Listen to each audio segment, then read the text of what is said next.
right, this weekend is Elimination Chamber live from Perth, Western Australia. Going to be watching it in the wee hours of the morning here in the States. Kind of looking forward to that. Have a cup of coffee, watch some wrestling. So that should be pretty fun. But today I'm going to go into my predictions. So I'm Lucas, and these are my predictions. All right, so first up, I want to predict the Tag Team Championship match between the Judgment Day, Finn Balor, and Damian Priest going up against New Catch Republic. Not sure how I feel about that name. I would have preferred British Strong Style, but whatever. Pete Dunne, Tyler Bate. I think this is kind of an easy pick. I'm going to go with the Judgment Day. I do think R-Truth is going to be involved in some way, shape, or form. A little R-Truth shenanigans. I love R-Truth, so the more the merrier, but I don't think they're going to take the titles off them. There wasn't much build between these two tag teams, if any at all. There was more build between Judgment Day and DIY, but I do think this is going to be a rather entertaining match from an in-ring standpoint.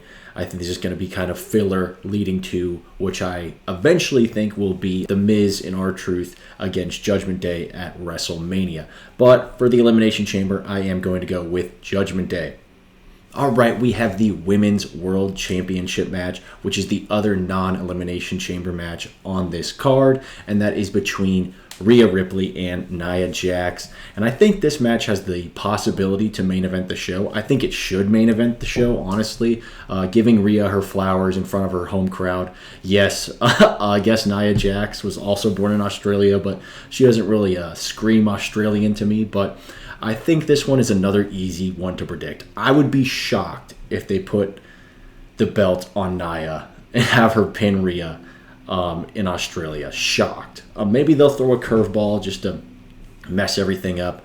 I think they've done a good job at making Nia look strong, even though this is a very predictable match. Having Nia wipe out the field of all the women in the Elimination Chamber on Raw this past week. I think Nia has improved quite a bit overall in this run in the WWE versus before she was let go.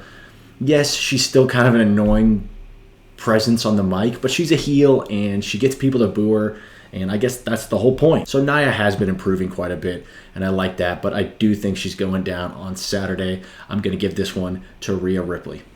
All right, up next we have the Women's Elimination Chamber match, and it is a pretty stacked chamber match. Both matches, men and women's, are pretty stacked on the chamber side. We have Naomi, Becky Lynch, Tiffany Stratton, Bianca Belair, Raquel Rodriguez, recently returning from injury, and Liv Morgan, who also just returned from injury. I think a lot can happen in this match.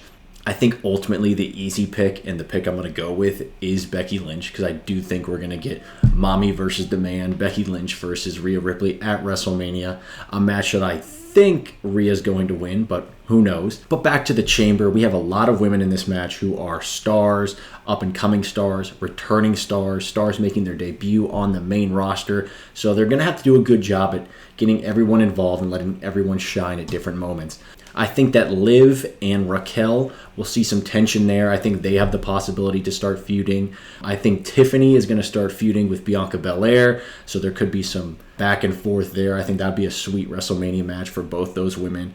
Naomi, I'm not really sure. I think she'll get a really cool spot or two, but ultimately I think Becky Lynch is going to come out on top one way or the other.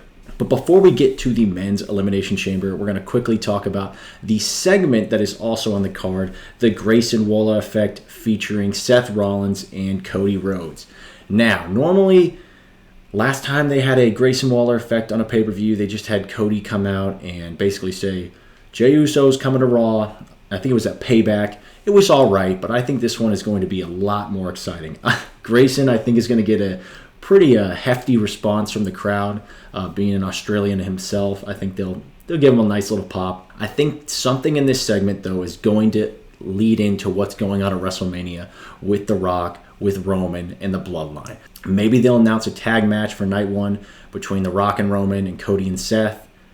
Maybe Rock or Roman will show up at the event. I doubt it. It's all the way on the other side of the world. They're both very busy. Well, Rock is very busy and Roman likes to, do Roman things. So I don't see them showing up. It would be a nice surprise if Rock or Roman showed up. I could see Jimmy Uso and Solo Sikoa getting involved in this segment. Maybe Cody has an impromptu match. I don't think Seth is cleared, so I don't think he's going to wrestle, but maybe a little brawl will break out. It would be really cool. It'd be really cool if The Rock and Roman showed up and we get that face-to-face to build the WrestleMania. But I'm not counting on it, but I do think it will be an entertaining segment that will further that storyline, the biggest storyline going on in wrestling right now. So I'm looking forward to it. And finally, the men's elimination chamber. You have Randy Orton, Bobby Lashley, Kevin Owens, Logan Paul, LA Knight, and Drew McIntyre. Another totally stacked chamber. I'm really looking forward to this one. It's hard for me to pick someone to root for because I like all these guys. Ultimately, though, I am going to pick Drew to come out on top. He's just doing so much good heel work right now, and he's likable, too. His Twitter is hilarious. He makes a lot of sense, but he's also a great heel at the same time. Like, I get why people boo him, and I get why people like him, and I do think he's going to win. I'm not really sure how this chamber is going to go down. I think it's going to be really overbooked, but I'm all here for that because the card isn't very big. I think somehow the Last Testament, Karrion Kross's faction, is going to get involved and maybe take out Bobby Lashley. Bobby Lashley, I would say, is probably the least likely contender in this one. I don't think they're going to do Bobby Lashley versus Seth Rollins at WrestleMania. So I think Bobby Lashley is going to run into some interference from the Last Testament. That's what it's called, right? The Last Testament? Well, maybe. KO and Logan Paul, I think, will continue their feud. I predict Logan to have some really cool spot in here, maybe a few cool spots. So glad they decided to put him in the chamber. I get it, he has a title belt, but you get the intrigue of maybe having him versus Seth again and belt versus belt. Probably not going to happen, but I like the intrigue, and it's going to be awesome to see him perform in the chamber.